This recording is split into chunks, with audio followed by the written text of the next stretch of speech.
आज आपण कुरकुरीत वडे बनवूयात. कसं असतं सुट्टीच्या दिवशी असा बेत बनवाल तर मस्तच.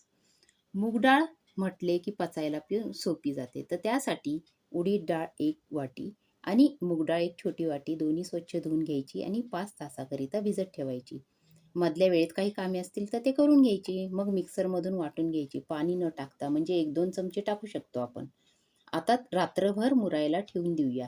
त्यातच कांदा, खोबरं, आलं हे सर्व छोटे-छोटे करून टाकायचे. त्यानंतर मीठ टाकून हातानेच फेटून घ्यायचं. आता गरम तेल करायचं आणि तेलामध्ये या हातावर असं पाणी लावून एकसारखे थापून घ्यायचे वडे आणि सोडायचे.